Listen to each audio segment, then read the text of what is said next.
or psilocybin mushrooms appear to have been directly connected with this sudden and radical change.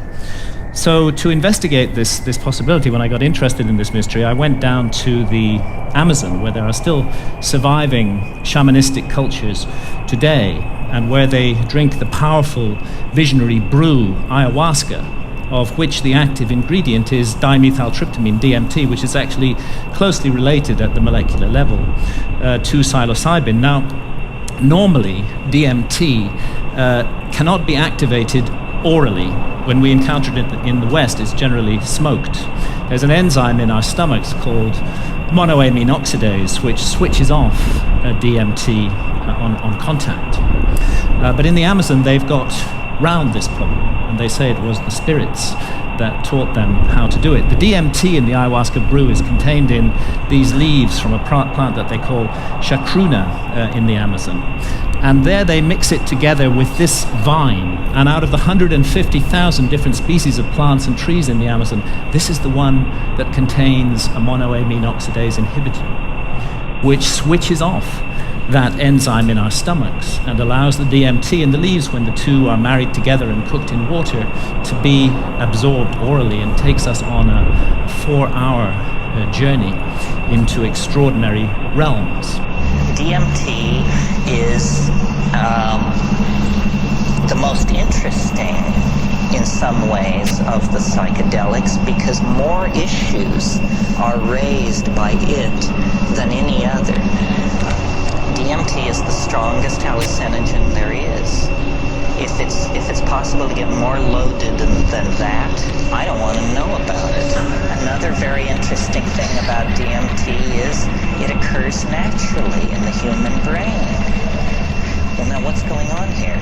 He's saying the strongest drug, the fastest drug, is the most natural drug. Sometimes people say, is DMT dangerous? It sounds so crazy. Is it dangerous? The answer is only if you fear death by astonishment. This death by astonishment thing,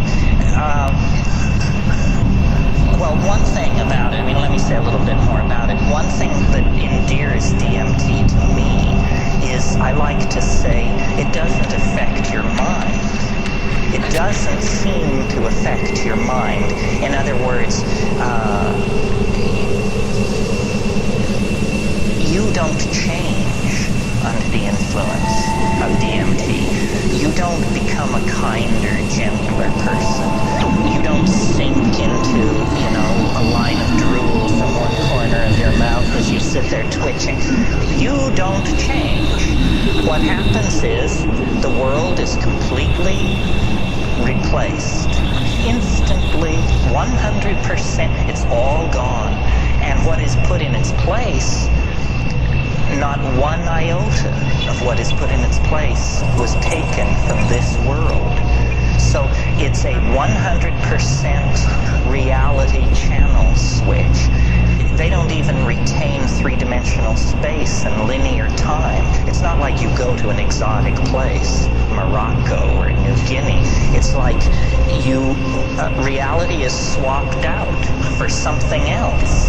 And when you try to say what it is, you realize that language has evolved in this world, and it can serve no other. It takes years of practice. So what you're looking at is literally the unspeakable. The indescribable falls into your lap. 2 large tokes away at any given time is this non-Euclidean, non-Newtonian, irrational, un-Englishable place. But it's not smooth and empty and clear. That's not what gives it its indescribability. What gives it its indescribability is its utter weirdness, its alienness, its power to astonish. Now, it's no joke to drink ayahuasca. The ayahuasca brew it has a foul taste, really, really hideous, and a dreadful, dreadful smell. And after you've drunk your cup, you'll find within 45 minutes or so that you're sweating, that you're feeling nauseous. Pretty soon you may well be vomiting, you may well have diarrhea. So, nobody's doing this for recreation.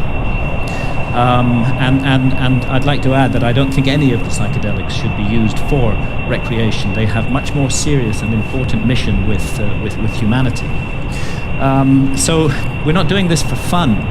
But what draws people to ayahuasca again and again to brace themselves for this experience, and you do have to brace yourself, is its extraordinary effects at the level of consciousness. And one of those effects has to do with creativity, and we can see the creative cosmogenic impulse of ayahuasca in the paintings of ayahuasca shamans from Peru, like the paintings of Pablo Amaringo here, those richly saturated colors, the amazing visions that they reproduce.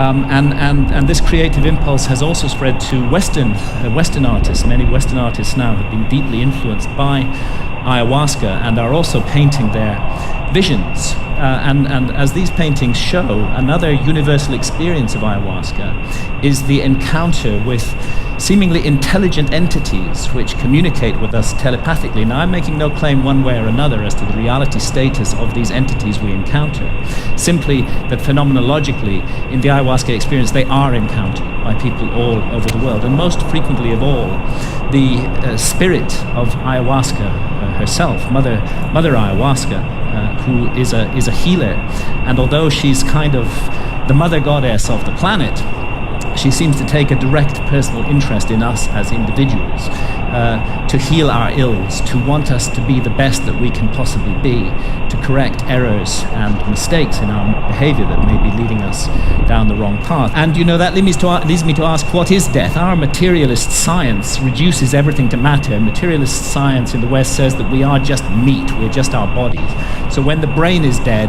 that's the end of consciousness. There is no life after death. There is no soul. We just rot and are gone.